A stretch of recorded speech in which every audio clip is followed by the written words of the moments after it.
Mesdames, Messieurs, bonsoir et bienvenue à cette deuxième conférence de la Fondation Sedes Sapientiae. Alors la Fondation Sedes Sapientiae, qu'est-ce que c'est ? C'est une fondation qui soutient les activités de recherche et d'enseignement de la faculté de théologie et d'études des religions de l'Université catholique de Louvain.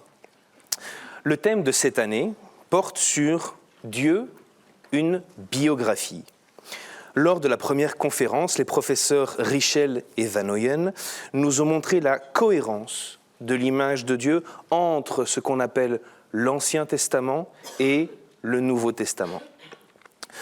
Nous avions donc été surpris de voir à quel point le Dieu de l'Ancien et du Nouveau Testament sont les mêmes, quoi qu'en disent les défenseurs du Dieu de guerre contre le Dieu de paix.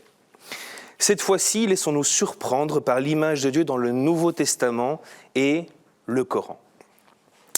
Évidemment, en moins d'une heure, il est impossible de couvrir l'ensemble des facettes de Dieu dans les deux livres.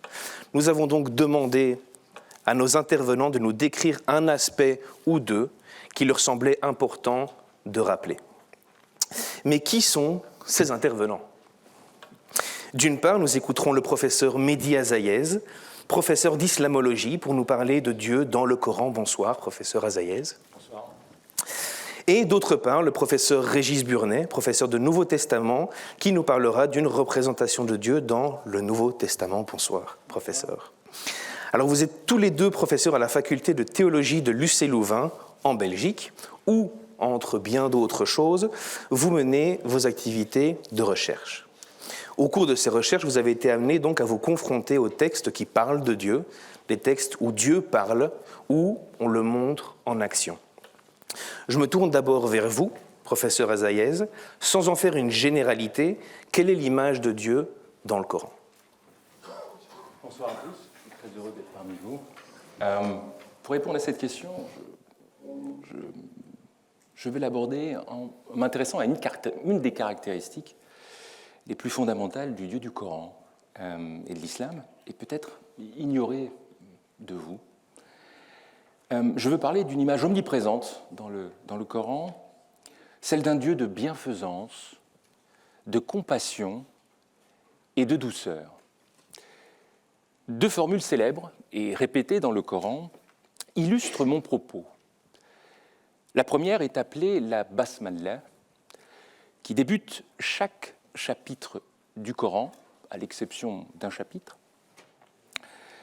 On peut traduire cette formule de la manière suivante : au nom de Dieu, le bienfaiteur, El-Rahman, le tout miséricordieux, El-Rahim. La deuxième expression sur laquelle je voudrais m'arrêter est la suivante. Elle affirme que Dieu, j'ouvre les guillemets, Dieu prescrit la miséricorde à lui-même. Enfin, je vous parlerai très brièvement des nombreux noms divins qui parsèment le Coran et qui déclinent explicitement la douceur et la compassion de Dieu pour ses créatures et le monde qu'il a créé. Et donc, si on reprend la première mention, est-ce que vous pouvez nous expliquer la Basmallah ? Avec plaisir. Lorsqu'un lecteur ouvre le Coran, il est frappé par l'expression qui figure en en-tête de tous les chapitres, donc à l'exception d'un d'entre eux, et que l'on peut donc traduire, comme je vous l'ai dit tout à l'heure, au nom de Dieu, le bienfaiteur, le tout miséricordieux.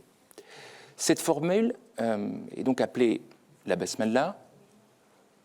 Plus fort ? D'accord, je vais parler plus fort. Très bien. Je vais parler donc plus fort. Ça va comme ça ?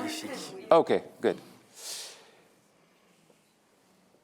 Donc, cette formule, appelée en arabe la Basmallah, a la particularité de nommer Allah par un autre de ses noms, El-Rahman, c'est-à-dire le bienfaiteur, puis de lui adjoindre un terme qui s'apparente à un qualificatif, celui d'El-Rahim, le tout compatissant, le tout miséricordieux. Ces deux termes ont un sens presque identique et attestent que celui à qui il s'applique fait éminemment preuve de la vertu appelée rahma. Selon une majorité de commentateurs du Coran, cette rahma, cette miséricorde, veut dire douceur, tendresse, bienveillance. Les sens contraires de ce terme sont la dureté ou la cruauté. Ces significations ne doivent pas surprendre. Ils appartiennent à un fond sémitique commun. La racine de ces mots est constituée de lettres Rahamim, qui sont loin d'être inconnues de la Bible hébraïque. Dieu est considéré dans les psaumes comme Rahaman, équivalent de la notion de chesed. Alors je vous donne un passage des psaumes très connu. Dieu est bon pour tous et ses miséricordes s'étendent sur toute œuvre. Jésus, parlant araméen, a probablement utilisé ce terme pour décrire le Dieu qui délivre tout son amour à son Fils, à toute l'humanité et à toute l'humanité. Le Coran s'inscrit parfaitement dans cette continuité. Au-delà de la présence de la miséricorde de Dieu dans le Coran, pardon, je crois que c'est ta question. Non, pas de souci.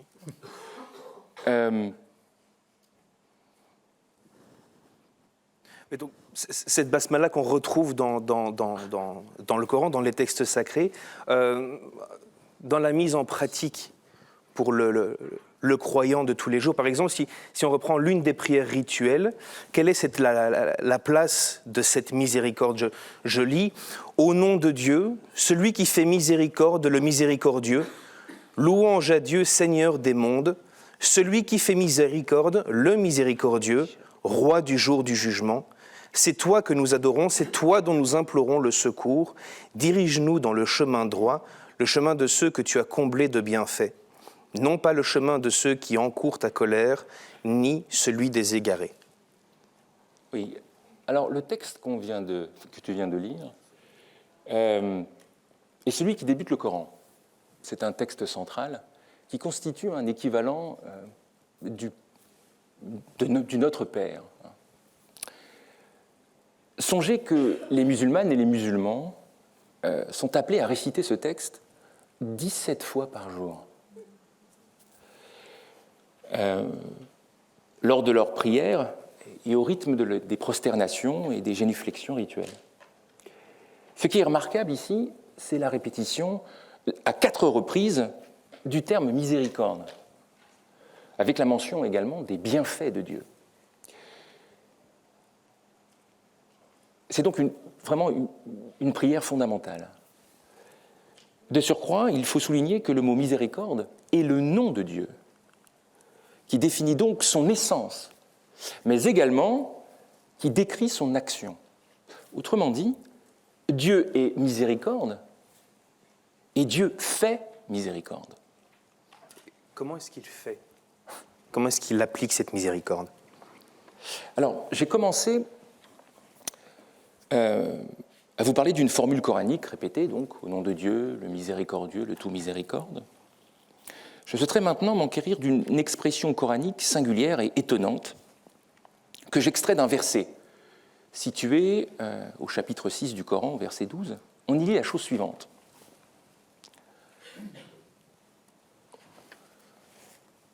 Il, Dieu, se prescrit à lui-même la miséricorde. Les commentateurs musulmans se sont intéressés à cette formulation, s'interrogeant sur sa nature anthropomorphique. Dieu s'oblige, se prescrit la miséricorde. Bon, sans vouloir entrer dans les débats sur cette question de l'anthropomorphisme, il est intéressant de s'attarder sur la nature, selon eux, de cette miséricorde. Quelle est la nature de cette miséricorde ? Selon les lectures les plutôt philosophiques, mystiques ou traditionnelles, les commentateurs soulignent synthétiquement 3 choses. Cette miséricorde est d'abord inéluctable. Comme le souligne un commentateur du XIVe siècle, Abu Hayyan, Dieu a rendu cette miséricorde obligatoire en raison de sa faveur et de sa grandeur, et non par obligation. Cette miséricorde est ensuite inconditionnelle et universelle pour toute chose et toute créature. Je cite un commentateur du XIIe siècle, qui s'appelle El-Razi. Dieu ayant, je le cite, Dieu ayant illustré de cette manière sa divinité absolue, sa puissance et sa régulation omniprésente et universelle dans le monde des créatures, le complète par sa miséricorde et sa bienveillance absolue envers les créatures, en disant qu'il s'est prescrit la miséricorde. Outre le fait qu'elle est inconditionnelle, la miséricorde divine est enfin considérée par ses commentateurs comme, c'est le troisième trait, surabondante et répétée. Ainsi, toujours le même commentateur du XIIe siècle affirme que sa miséricorde réside dans son octroi qui se donne jusqu'au jour de la résurrection afin qu'il puisse se repentir, en parlant donc des croyants et des non-croyants. Enfin, des non-croyants, pardon. On le voit ici, la miséricorde est donc inéluctable, inconditionnelle et surabondante. Ces trois caractéristiques sont attachées donc à ce mot de rahma, donc de miséricorde divine. Donc, je pense que vous avez bien montré l'importance, la centralité de ce principe de rahma. Est-ce qu'il y a d'autres termes pour nous parler de la bonté de Dieu dans le Coran? Oui, en effet. Je citerai ici Daniel Gimaret, qui est l'un des plus grands spécialistes français de la théologie islamique. Dans un ouvrage fondamental intitulé « Les noms divins en islam », il affirme à juste titre, et je le cite, le trait assurément caractéristique de la religion islamique est la place éminente qui tiennent les noms divins, des noms qui sont en fait des qualificatifs décrivant Dieu sous ses multiples aspects, le très puissant, le bien informé, le créateur, le juste. Mais parmi ces noms, il y a aussi le bienfaisant, que nous avons déjà vu. Mais d'autres noms encore décrivent la bonté de Dieu. Parmi les 99 noms, dans la tradition musulmane, Dieu a 99 noms, nous avons aussi les termes suivants. Donc, celui qui fait cessation de la souffrance, celui qui est tendresse, celui qui fait pardon, celui qui est bienveillant, celui qui fait le bien, celui qui fait générosité, une générosité supplémentaire, celui qui partage les richesses, la richesse, celui qui donne beaucoup, celui qui donne sans limite et sans qu'on lui demande. Enfin, celui aussi qui accepte le repentir. D'autres noms encore sont susceptibles de recouvrir cette réalité d'un Dieu de miséricorde et de tendresse. Je ne peux pas tous les citer, mais j'en ai compté 49. Cette abondance donc rappelle sans aucun doute le visage bienveillant d'Allah, de Dieu, Dieu des hommes et de la création. Merci beaucoup, professeur Azaïez, pour ces premiers éclaircissements sur la figure de Dieu dans le Coran. Un Dieu donc qui est décrit avec plus de tendresse que beaucoup d'idées reçues. Je me tourne maintenant vers vous, Régis Burnet. Que dire du Dieu du Nouveau Testament ? Alors je crois que ceux qui nous écoutent ont bien compris que nous essayons ici d'introduire un peu plus de complexité dans les représentations que chacun se fait de la religion de l'autre, et surtout de rendre justice au texte des deux traditions. Et alors sur la question de la miséricorde, j'imagine que tout le monde s'attendrait à ce que je vous parle du gentil Dieu du Nouveau Testament, de celui qui dit « Ce ne sont pas les bien portants qui ont besoin de médecins, mais les malades. Allez donc apprendre ce que signifie. C'est la miséricorde que je veux, non le sacrifice, car je suis venu appeler non pas les justes, mais les pécheurs. » Eh bien, je voudrais justement montrer que le Dieu du Nouveau Testament ne présente pas uniquement ce visage de miséricorde, mais qu'il est aussi un Dieu qui punit, un Dieu qui rétribue. Au passage, je signale que la si magnifique phrase que je viens de citer, c'est la miséricorde que je veux et non le sacrifice, provient du prophète Osée. Ça nous permet de faire un lien avec la conférence précédente du professeur Richel qui montrait que le Dieu de l'Ancien Testament est bien le même que celui du Nouveau Testament et que le Nouveau Testament n'invente pas la miséricorde. Et vous voyez que Dieu se cite lui-même, ou que le Fils de Dieu cite le Dieu qui parle de lui-même. La rétribution individuelle, donc, est au cœur du Nouveau Testament parce qu'elle se trouve dans toutes les catégories du texte, que ce soit les évangiles. Vous trouvez des textes qui parlent de rétribution, donc par rétribution, je suis clair, c'est je punis le bien et je récompense le mal. Donc vous trouvez ça chez Matthieu 16 ou Marc 9, texte littéraire de style évangélique, si vous voulez, de genre évangélique. Les lettres, première aux Corinthiens, chapitre 15, deuxième de Pierre, Apocalypse. Et pour le Nouveau Testament, on voit bien que, globalement, le temps que chacun vit sur cette terre est tout à la fois décisif et fera l'objet d'un jugement. Et je vous rappelle le fameux texte de Matthieu 25, l'évangile de Matthieu. Quand le Fils de l'homme viendra dans sa gloire, accompagné de tous les anges, alors il siégera sur son trône de gloire. Devant lui seront rassemblées toutes les nations, et il séparera les hommes les uns les autres. Alors, vous avez ici une traduction qui est une traduction qui a quelques années, donc j'actualise. Il séparera les hommes et les femmes, les uns des autres. Comme le berger sépare les brebis des chèvres, il placera les brebis à sa droite et les chèvres à sa gauche, et ils s'en iront, ceux-ci au châtiment éternel, et les justes à la vie éternelle. Et je voudrais citer un autre texte qui, la plupart du temps, fait difficulté, un texte qui nous dit que ce jugement se fera avec une rigueur implacable et qu'il ne faut pas mésestimer ce qui va arriver. C'est un texte de l'Épître aux Hébreux au chapitre 10, je vous le lis. « Car si nous péchons délibérément, après avoir reçu la pleine connaissance de la vérité, il ne reste plus pour les péchés aucun sacrifice, mais seulement une attente terrible du jugement et l'ardeur d'un feu qui doit dévorer les rebelles. Quelqu'un viole-t-il la loi de Moïse ? Sans pitié, sur la déposition de 2 ou 3 témoins, c'est pour lui la mort.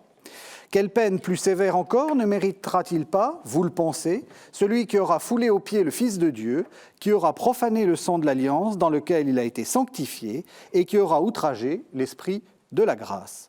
Nous le connaissons en effet, celui qui a dit « À moi la vengeance, c'est moi qui rétribuerai » et encore « Le Seigneur jugera son peuple » et je vous ai gardé pour la fin la pire des phrases « Il est terrible de tomber entre les mains du Dieu vivant ». Évidemment, ces derniers mots ne peuvent que choquer et ils ont une très forte portée rhétorique dans une lettre qui, rappelons-le, a pour but de remotiver une communauté qui est en train de vaciller. Et en fait, le but, c'est d'essayer de pousser cette communauté de ne pas retourner à la croyance précédente, qui consiste à respecter les prescriptions de la loi, dans l'espoir que Dieu sera peut-être un peu plus clément. Non, répond l'auteur de l'Épître, car c'est mépriser le sacrifice du Fils de Dieu. Il est terrible de tomber entre les mains du Dieu vivant. Et donc, avant peut-être de faire perdre toute portée à ces mots, avant de les dévitaliser, essayons-nous de nous poser 2 questions. Première question, pourquoi est-ce que probablement très peu d'entre vous ont entendu ces mots ? Tout simplement parce que chaque époque, chaque institution opère un choix dans la tradition qu'elle reçoit. Choix dans les concepts qu'elle met en avant, choix dans les textes qu'elle lit dans ses prières, et le passage ne correspond évidemment pas à la théologie des églises d'aujourd'hui qui n'ont pas tendance à le mettre en avant, et donc vous pouvez être à peu près clair qu'il n'est pas lu le dimanche à la messe. Mais toute proportion gardée, je pense que tout lecteur de la Bible avouera faire la même chose. Je pense que personne ici ne dira lire tous les livres de la Bible, la même quantité, les mêmes jours, etc. Je pense que tout le monde opère un choix dans ces livres, non? Et donc la deuxième question que vous vouliez poser? La deuxième question, c'est pourquoi mettre ainsi en avant le visage d'un Dieu inflexible alors qu'on aimerait tant trouver le visage du Dieu de miséricorde? Je crois que le Nouveau Testament lui-même nous donne la réponse et elle est malheureusement toujours d'actualité. Je la trouve dans le livre de l'Apocalypse, c'est au chapitre 6. Quand il ouvrit le 5e sceau, je vis sous l'autel les âmes de ceux qui avaient été immolés à cause de la parole de Dieu et du témoignage qu'ils avaient porté. Ils criaient d'une voix forte, « Jusque à quand, Maître saint et véritable, tarderas-tu à faire justice et à venger notre sang sur les habitants de la terre ?» Le mot-clé de ce texte d'Apocalypse 6, bien entendu, c'est le mot « justice ». Pour que Dieu soit ce Maître saint et véritable sur la terre, il faut bien qu'il rétribue le bien, mais surtout le mal. La miséricorde ne peut pas aller sans une certaine dose de dureté, car ce n'est tout simplement pas juste. Alors évidemment, il est confortable de prêcher un Dieu de miséricorde, et surtout quand tout va bien, quand on peut se permettre de jouer à la grande âme qui revient de tout, qui est prête à pardonner les offenses, surtout quand on ne les a pas subies soi-même. Mais cela n'est pas juste. Que dira celui dont les enfants sont ensevelis par une bombe russe, quelque part à l'est de l'Europe? Comment ne réclamerait-il pas que le sang soit vengé? Et que dira celle qui a perdu son village, son mari, sa dignité au Nord Kivu? Comment ne crierait-elle pas, comme les martyrs de la communauté de Jean, « Jusque à quand tarderas-tu à faire justice ?» Et donc, balayer ainsi d'un revers de main le portrait un peu sévère du Dieu qui punit, c'est tout simplement vouloir le façonner selon une image qui nous plaît, qui nous rassure, et certainement pas rendre justice à la manière dont il se présente dans les textes. Comme le dit Paul de Tarse, « Y aurait-il de l'injustice en Dieu ? Certes non. Il dit en effet à Moïse, « Je ferai miséricorde à qui je veux faire miséricorde, et je prendrai pitié de qui je veux prendre pitié. » C'est une citation du livre de l'Exode, chapitre 33. Cela ne dépend donc ni de la volonté, ni des efforts de l'homme, mais de la miséricorde de Dieu. En fait, on voit bien que l'histoire que raconte la Bible est la rencontre de deux libertés, celle de l'être humain et celle de Dieu. Et la citation d'Exode 33 rappelle que ne pas préjuger de la miséricorde de Dieu comme de sa capacité à punir, c'est en fait lui laisser sa part de liberté qui comporte du côté humain toujours une part d'imprévisibilité, une part de mystère. Et pour Paul, cet espace de liberté est précisément celui qu'occupe la grâce, ce concept théologique qui dit le don de Dieu en faveur de l'être humain. Et donc on peut dire que l'inflexibilité de Dieu est une sorte de condition de possibilité, non seulement de sa justice, mais aussi de sa grâce. Il est donc indispensable de tenir compte de l'ensemble des facettes de Dieu pour ne pas s'enfermer, si j'ai bien compris, dans une théologie erronée. Un mot de conclusion peut-être pour cette première facette de Dieu, la miséricorde. Alors, j'aimerais justement prolonger l'intéressante citation que nous avons entendue tout à l'heure, que le professeur Azaïez vient de faire à propos de Dieu qui se prescrit à lui-même la miséricorde. Voilà, en fait, une vraie preuve de la continuité du portrait de Dieu entre les deux traditions. En effet, le texte coranique ose utiliser le réfléchi, nafsihi, lui-même, à propos de Dieu. C'est lui-même qui se prescrit la miséricorde. Grammaticalement, vous le savez, le réfléchi, c'est l'introduction du débat ou de la multiplicité en soi-même. Quand je me dis à moi-même, pour faire un pléonasme, que je devrais être plus compréhensible envers les étudiants, je dis qu'une part de moi est encline à la sévérité et qu'une autre a tendance à être plus souple.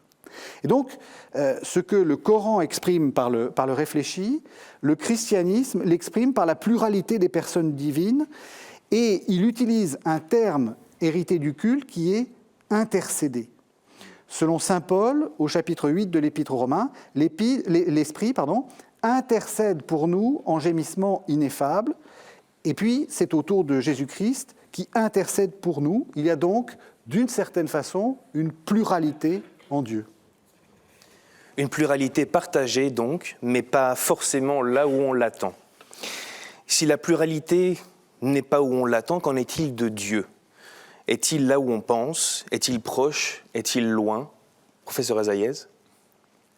Alors, à l'occasion de cette question, je voudrais briser un vieux poncif, celui qui consiste à affirmer que le Dieu coranique ou le Dieu de l'islam serait d'une telle transcendance qu'il serait distant du monde, jaloux de sa grandeur et de sa superbe, voire indifférent à toute considération pour la condition humaine.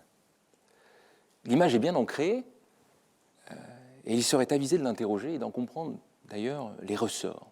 Car tout dans le Coran affirme le contraire. Il y a bien une proximité de Dieu.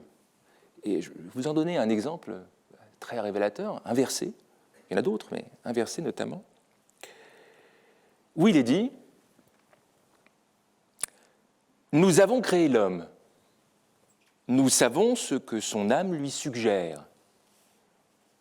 Nous sommes plus près de lui que sa propre veine jugulaire. » Cette proximité, je souhaiterais l'illustrer par un exemple. Et l'exemple, c'est le prophète de l'islam lui-même. Et sa relation si particulière avec Dieu. Comme on le sait, le Coran n'est pas une biographie. Et encore moins, ni une géographie, ni une biographie de Mohammed. Mohammed, donc le prophète de l'islam. Nous sommes bien confrontés à une absence de toute volonté de décrire la vie d'un homme.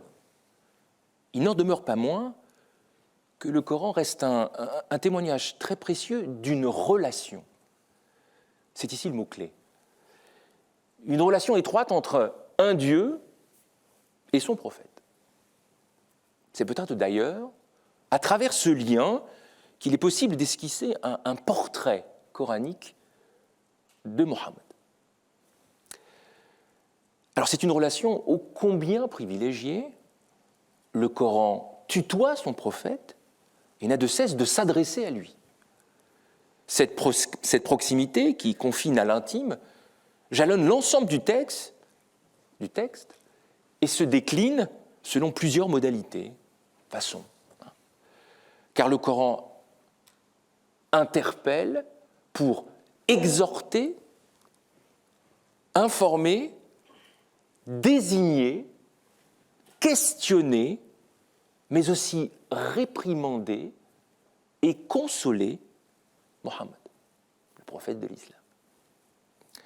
Ces 5 modes d'interpellation sont autant de témoignages à l'échelle coranique de ce que André Neher, ce fameux bibliste, désignait par l'altération, c'est-à-dire l'existence prophétique asservie à un absolu.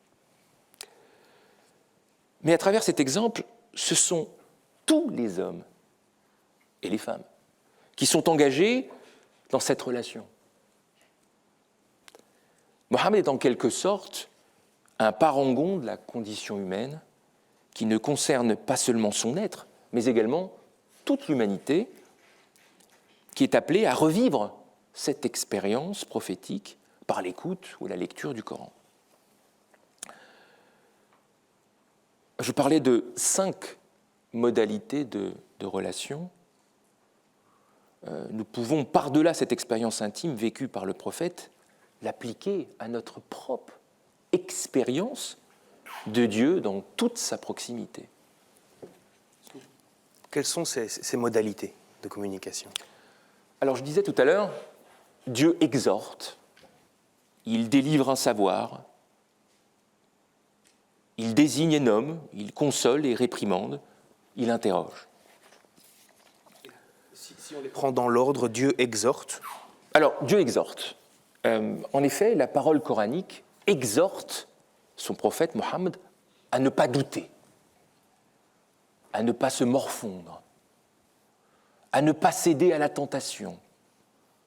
Par-delà ces épreuves intérieures, Mohammed dut aussi se soumettre entièrement au poids écrasant de la parole révélée, c'est-à-dire le Coran. Le Coran l'exhorte à suivre fidèlement sa proclamation, de recevoir ses denses paroles, de ne pas oublier sa récitation et de propager son message. La multiplicité de ces injonctions révèle combien l'expérience prophétique fut une épreuve humaine, inquiète et douloureuse. Ensuite, donc, Dieu délivre un savoir. Oui, en effet, Dieu délivre un savoir qui fait rappel pour ne pas oublier les bienfaits, notamment les bienfaits de Dieu à l'égard des enfants d'Israël. Le Coran incite à plusieurs reprises son envoyé à raconter les histoires des prophètes anciens. Par exemple, recours donc à la narration dans l'espoir qu'ils réfléchissent. Principalement issus de la tradition biblique, ces récits mettent en scène Noé, Abraham, Moïse, Jésus. Ainsi, le Coran enseigne leurs récits à son envoyé. Ces derniers sont tous confrontés à l'hostilité et à l'incrédulité de leur peuple. S'apparentant à un phénomène d'identification, le Coran ne cesse de suggérer que Mohammed, le prophète de l'islam, est à l'image de ces prophètes déniés. Par ce savoir délivré par le Coran, le prophète peut ainsi trouver en ses personnages bibliques des figures d'encouragement et de réconfort, venant confirmer le caractère prophétique de sa mission. Donc ça, c'était Dieu délivre un savoir. Ensuite, Dieu désigne et nomme, vous avez dit ? Oui, en effet, Dieu désigne et nomme pour élever l'homme. Mohammed est entre autres un serviteur, un avertisseur, un témoin de Dieu. Le Coran le qualifie par deux termes, il est Nabi, il est Rasoul. Ces formulations révèlent un des enseignements les plus fondamentaux du Coran et de l'islam. L'histoire humaine est ponctuée par l'envoi d'une succession de prophètes où l'on rencontre quelques grandes figures, donc Adam, qui est considéré comme un prophète, Noé, Abraham, Moïse, Jésus, mais aussi, même également dans la tradition arabe, vous avez des prophètes arabes qui sont cités dans le Coran. Ces messagers de Dieu rappellent aux hommes les principes immuables de l'unicité de Dieu. Mohammed appartient à cette lignée dont il est le dernier représentant, le sceau des prophètes selon le Coran. Et donc le quatrième point, Dieu console et réprimande, la quatrième proximité. Oui. C'est ça. En effet, donc Dieu console et réprimande les êtres. C'était peut-être à la mesure des épreuves vécues que Mohammed avait trouvé dans le Coran une parole de réconfort. Ce discours de consolation revêtait alors deux formes, celle d'un rappel de la bienfaisance divine à son endroit et celle d'un soutien fidèle et constant d'un Dieu protecteur. Des bienfaits de Dieu, le Coran rappelle, je le cite, « Pour toi, n'avons-nous pas épanoui ta poitrine, ôté de toi la pesanteur qui faisait gémir ton échine ?» Ou encore, « Ne t'a-t-il pas trouvé orphelin, il t'abrita, ne t'a-t-il pas trouvé dans l'errance, il te guida, ne t'a-t-il pas trouvé nécessiteux, il te combla. » Cette proximité peut aussi relever de la réprimande. La tradition musulmane rapporte ainsi qu'un aveugle vint à la rencontre de Mohammed alors que celui-ci s'entretenait avec des notables de la Mecque qu'il souhaitait convertir. Importuné, le prophète aurait congédié, non sans agacement, le vieil homme qui souhaitait lui poser quelques pieuses questions. S'il est historiquement impossible de vérifier la véracité de l'anecdote, la tonalité du texte, elle, emprunte bien le registre du reproche. On peut lire donc dans le Coran, en effet, alors ici on considère que c'est Mohammed dont il s'agit, il a pris l'air sévère et s'est détourné sous prétexte que l'aveugle l'abordait. Dans ce passage, le Coran opposerait alors l'empressement, quelque peu coupable du prophète, pour convertir les Mécois récalcitrants à la nécessité impérieuse de prêter attention aux démunis et aux miséreux. Et donc enfin, le 5e type de proximité, vous avez parlé du Dieu qui interroge. Oui, en effet, Dieu interroge son prophète pour lui rappeler que son Dieu sait tout. Il est tout savoir.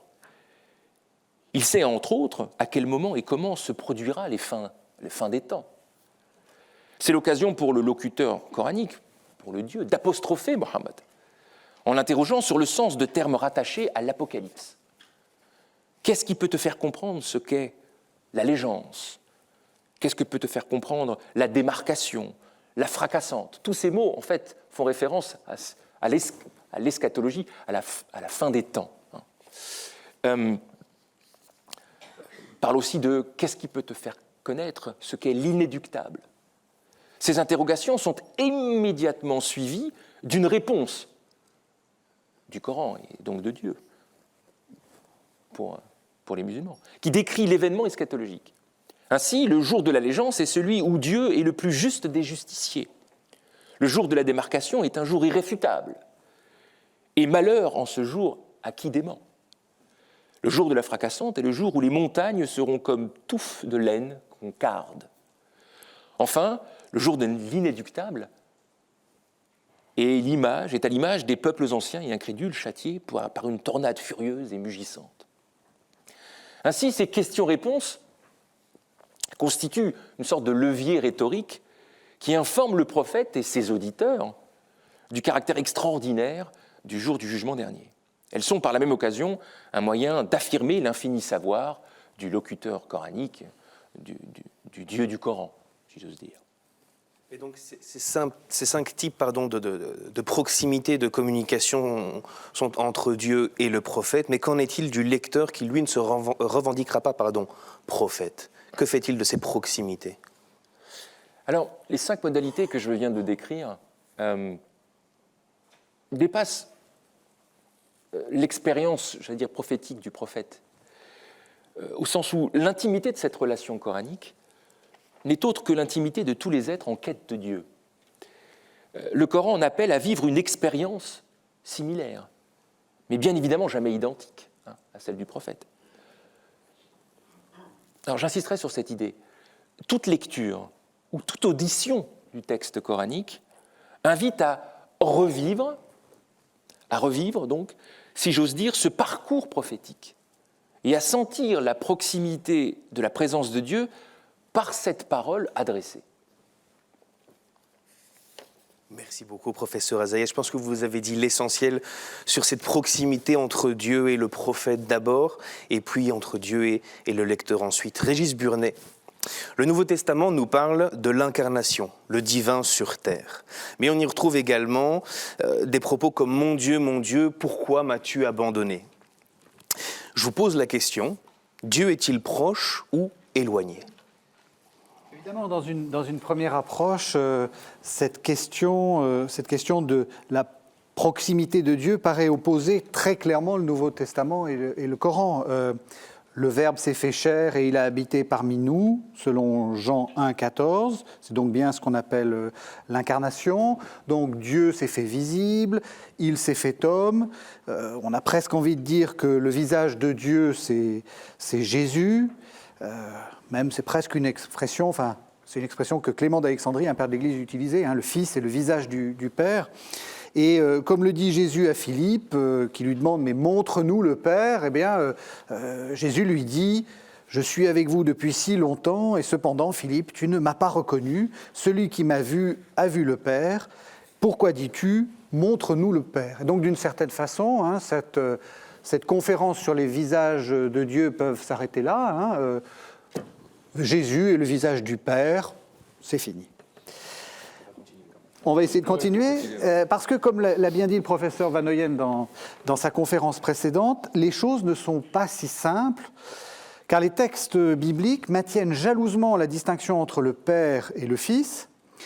Si Jésus est bien le visage du Père, on peut dire qu'il n'a pas la même figure, en quelque sorte. Et surtout, le Père reste absent, immontrable, distant, tandis que l'autre se fait voir, agit, parle.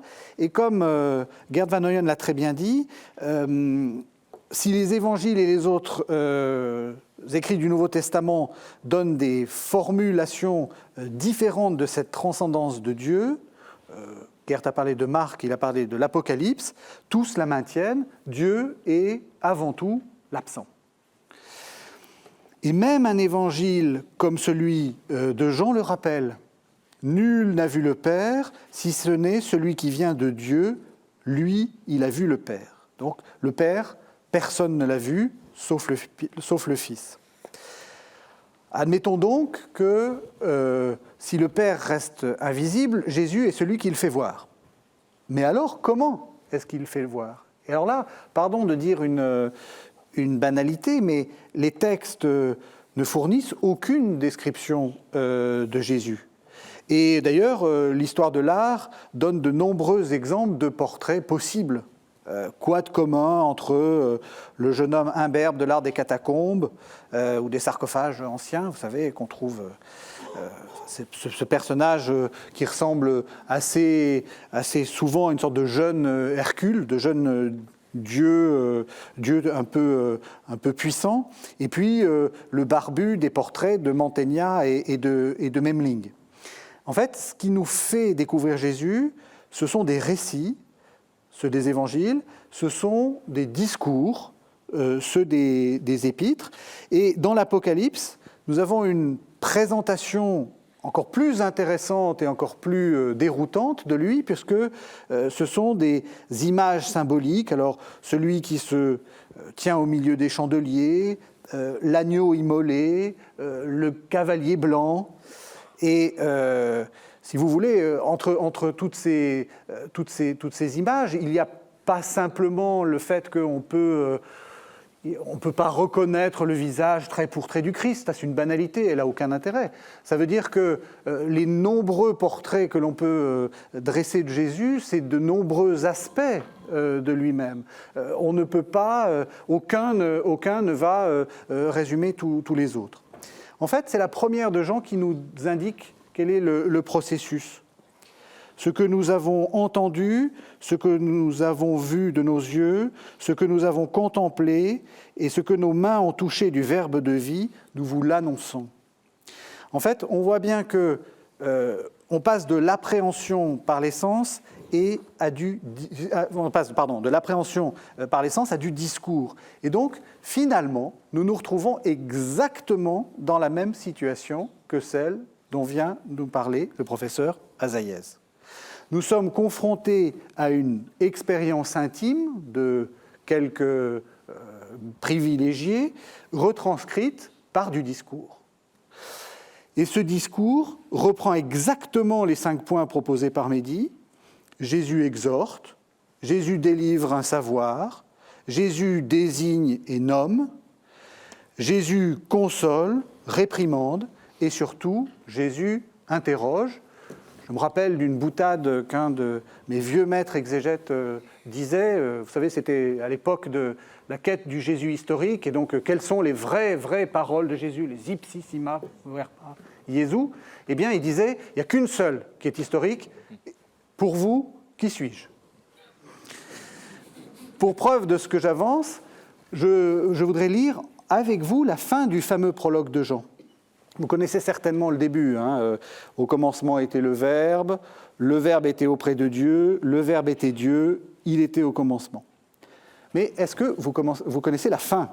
En fait, le verset 18 dit « Dieu, personne ne l'a jamais vu, le Fils unique », alors ça c'est le mot très compliqué à traduire, c'est un composé grec qui dit il est unique et il est engendré, alors vous pouvez le traduire par l'unique engendré, ou alors vous pouvez transposer directement du grec le monogène, comme personne ne comprend ce que ça veut dire, c'est pratique.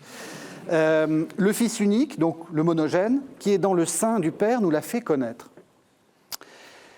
On retrouve ce que je viens de défendre. Dieu reste celui que personne n'a jamais vu, il reste le purement transcendant, mais le Fils unique est dans son intimité, et donc il peut le faire connaître. Alors moi, ce qui m'intéresse, c'est le dernier verbe.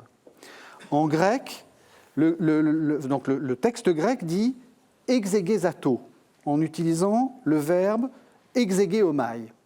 Alors dans exegeomai, vous entendez un terme que nous, les biblistes, on aime bien, c'est le terme qui a donné exégèse, mais les manuels de traduction sont très, très embarrassés pour traduire ce terme, parce que, étymologiquement, le sens de ce verbe, c'est conduire, mener, conduire quelque chose, faire sortir d'eux même, mais le sens est absent, ce sens-là précis, est absent de l'usage du Nouveau Testament. Et donc, ce que le texte est en train de nous dire, c'est que ce qu'il s'agit de mener, ce qu'il s'agit de conduire, c'est un discours, c'est un récit. Et donc, si je veux traduire de manière plus précise ce texte, je dirais « Dieu, personne ne l'a jamais vu, le Fils unique, l'unique engendré qui est dans le sein du Père, a conduit le récit, il a conduit le discours. » En fait, ce que dit le texte, c'est que le Christ, c'est celui qui décrit le Père, qui détaille le Père, le Fils est donc en quelque sorte l'exégète du Père. Merci beaucoup. Donc, le Fils parle pour le Père dans le Nouveau Testament. Dans le Coran, professeur Azaïez, qui parle ? Alors, pour répondre à cette question, je vais faire un petit détour. Le Coran, à l'instar de la Bible, possède de nombreux genres littéraires. À sa lecture, on croise des récits, des descriptions, des actes de louange, des polémiques, des références à des événements historiques très allusifs, que l'on suppose contemporains à la vie du prophète, mais également il y a des normes juridiques qui sont présentées, fort peu nombreuses, malgré les idées reçues, fort peu nombreuses. Ces diversités de genres entraînent sans surprise une présentation du Dieu coranique selon plusieurs facettes, j'oserais dire plusieurs visages, dont je vais donner un aperçu. Mais je souhaiterais tout d'abord souligner un fait majeur. Tous ces genres littéraires ont un point commun. Ils sont tous traversés par un usage presque omniprésent d'un verbe qui traverse l'ensemble du texte coranique. Il s'agit du verbe introducteur « qal », qui veut dire « dire », verbe « dire ».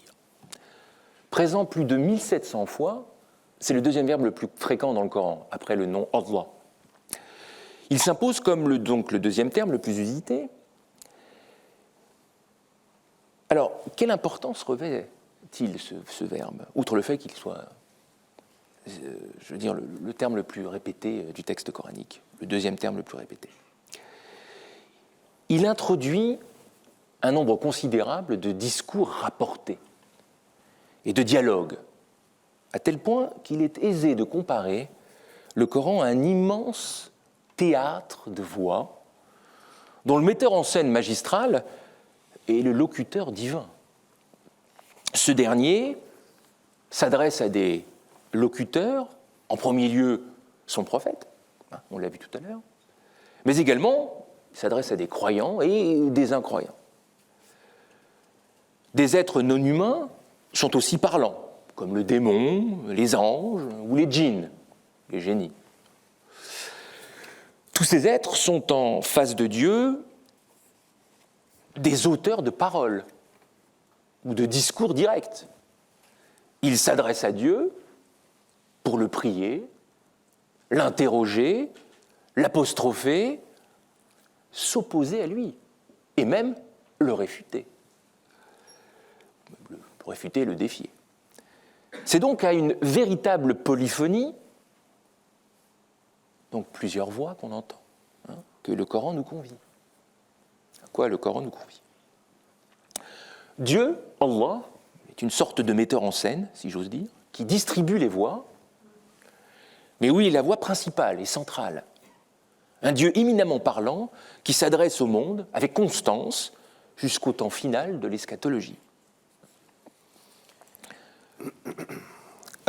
Merci beaucoup.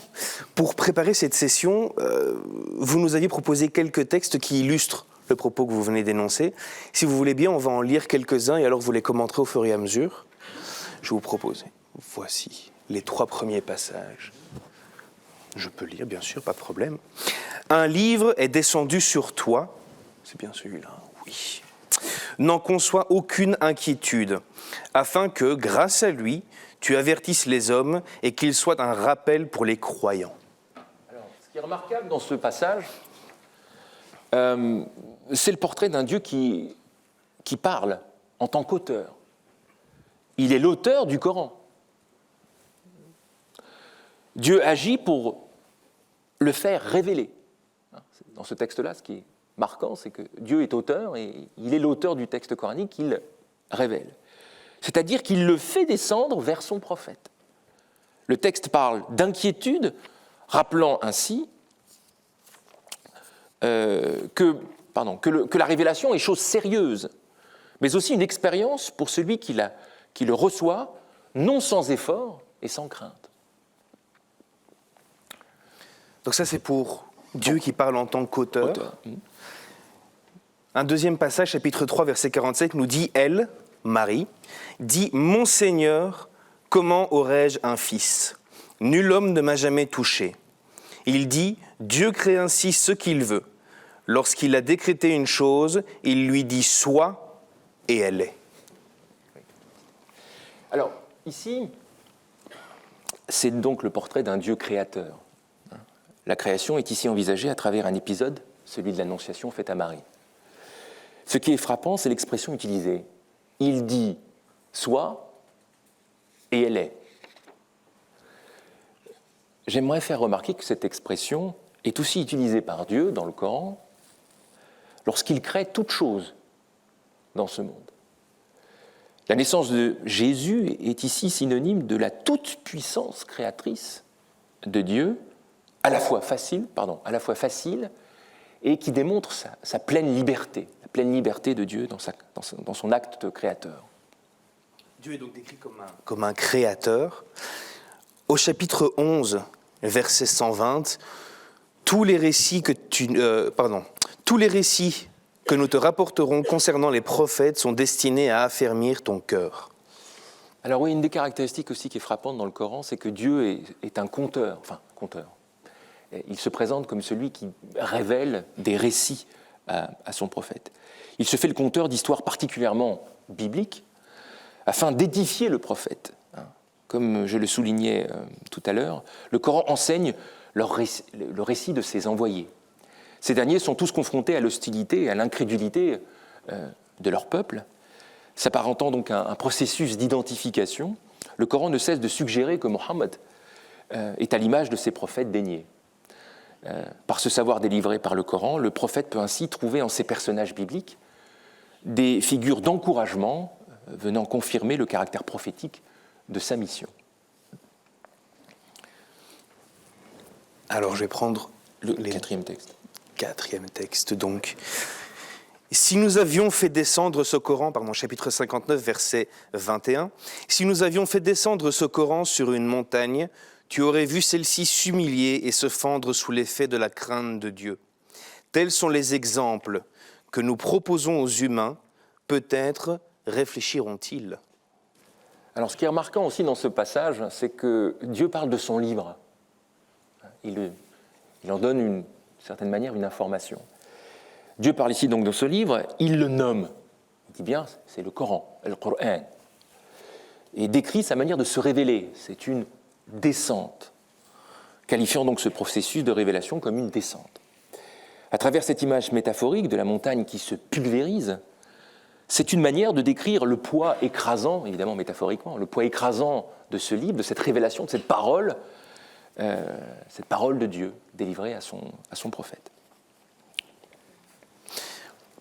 Et alors on va prendre un dernier texte, le chapitre 7, verset 89. Notre Seigneur prononce en toute vérité un jugement entre nous et ton peuple, tu es le meilleur des juges. Oui, alors aussi une image du Dieu coranique qui est évidemment présente, c'est l'idée d'un Dieu qui juge les hommes. Je faisais allusion tout à l'heure à l'eschatologie, donc aux fins dernières. C'est une thématique centrale dans le texte coranique. Et cette figure de Dieu, c'est aussi une figure qui juge à la fin des temps. Donc dans le Coran, l'action d'un Dieu juge ne se limite pas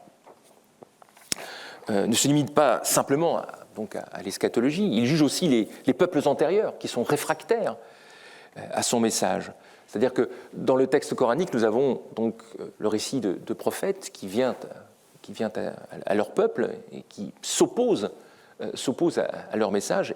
Et nous avons de nombreux récits qui font allusion au jugement de Dieu, un jugement évidemment négatif.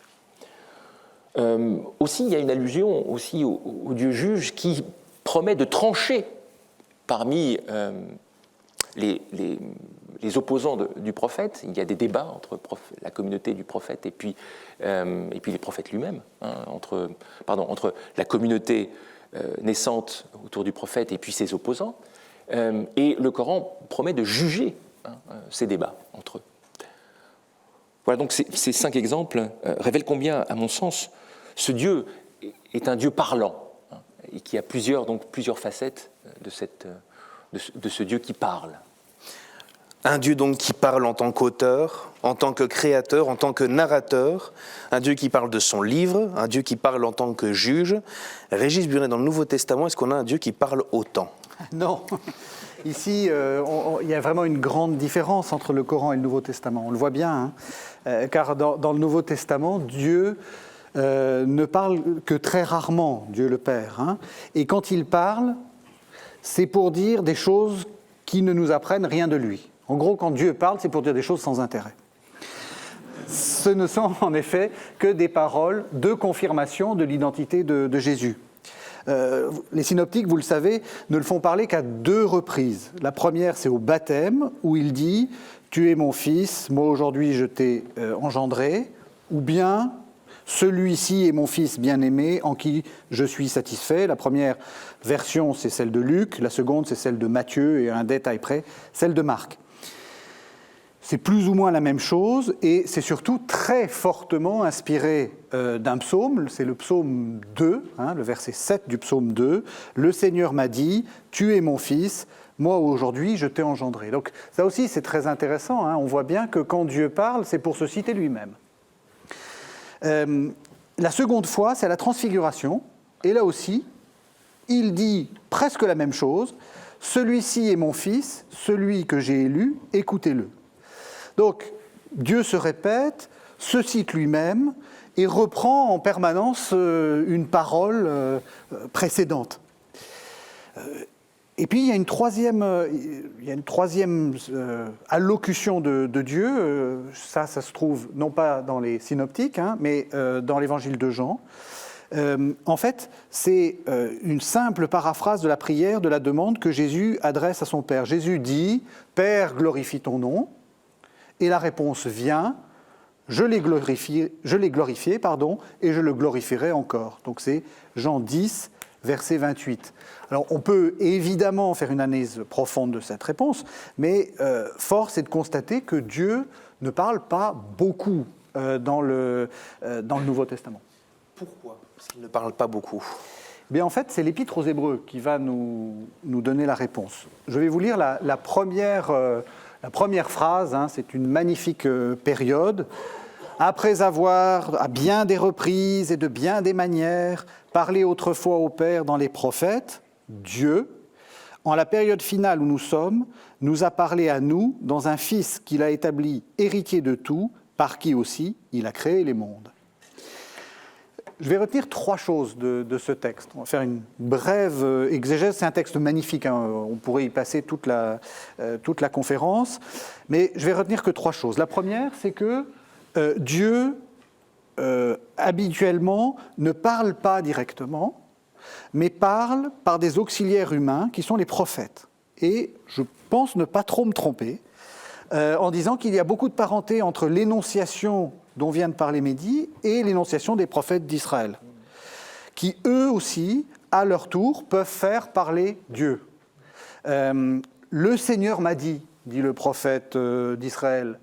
Dis-leur, dit le Coran à son prophète. Mais au fond, c'est exactement la même structure de discours. Donc ça, c'est le premier commentaire. Le deuxième commentaire, c'est que le texte grec dit bien, ce n'est pas une faute typographique, il a parlé dans les prophètes, il a parlé en un fils, c'est juste pour faire plus joli, il a parlé dans un fils, qui est en grec la préposition « en ». La préposition est très curieuse parce que quand vous regardez, vous ouvrez un manuel, enfin un dictionnaire de grec, on s'attend soit à un simple datif ou à une préposition comme pros, il a parlé à un fils, ou méta, il a parlé avec un fils, pour dire qu'il s'est entretenu avec lui, ou bien ce qu'on aurait pu attendre, c'est la préposition dia, pour dire qu'il a parlé à travers un fils, pour dire en gros qu'il est son intermédiaire.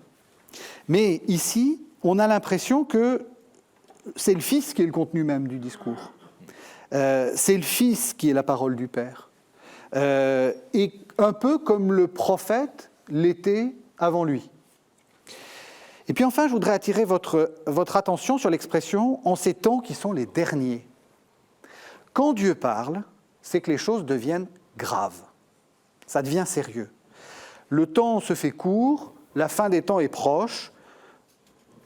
Pour le dire dans une formule, le Dieu qui parle, c'est le Dieu de l'Apocalypse. Et quand je disais que Dieu ne parlait pas dans le Nouveau Testament, les exégètes dans cette assemblée ont certainement sursauté parce que c'est faux, c'est pas vrai, il y a bien une exception en fait. C'est précisément le livre de l'Apocalypse.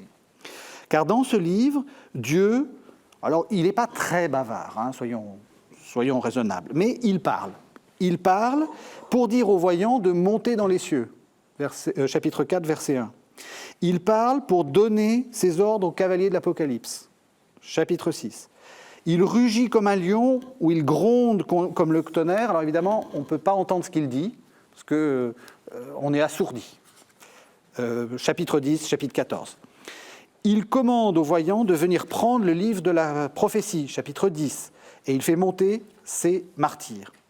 Et surtout, ce qui m'intéresse, c'est le chapitre 14, verset 13, il dit « écrit ». Alors si je devais rapprocher l'énonciation coranique du texte du Nouveau Testament, je le rapprocherais donc du texte de l'Apocalypse, à cette seule différence, sur laquelle on pourrait revenir, si vous avez des questions, on y répondra, qu'il lui faut écrire et non pas dire. Et du coup, ça nous permet de terminer, heureusement, parce que c'est la fin du micro, ça nous permet de terminer sur ce dernier portrait. Oh, merci, chers collègues. Ce dernier trait du portrait de Dieu que tracent nos deux traditions. Et cette image est tout à fait commune aux deux. On a bien l'impression que le Dieu du Coran, comme le Dieu du Nouveau Testament, est un Dieu qui va mettre fin au temps. C'est un Dieu qui s'apprête à intervenir. C'est un Dieu, donc, de l'Apocalypse. Bref, pour terminer cette conférence par une note réjouissante, je dirais que le visage de Dieu du Nouveau Testament au Coran, c'est le visage de Dieu de l'Armageddon. Merci beaucoup. Alors, au cours de cette conférence, nous avons commencé donc par montrer que le Dieu du Coran est tout autant miséricordieux qu'inflexible, et que le Dieu du Nouveau Testament est tout autant inflexible que miséricordieux. Nous avons ensuite parlé de la proximité inattendue du Dieu musulman au plus proche de son prophète, qui est le modèle du croyant. Les musulmans sont ainsi appelés à revivre cette intimité, cette proximité avec Dieu.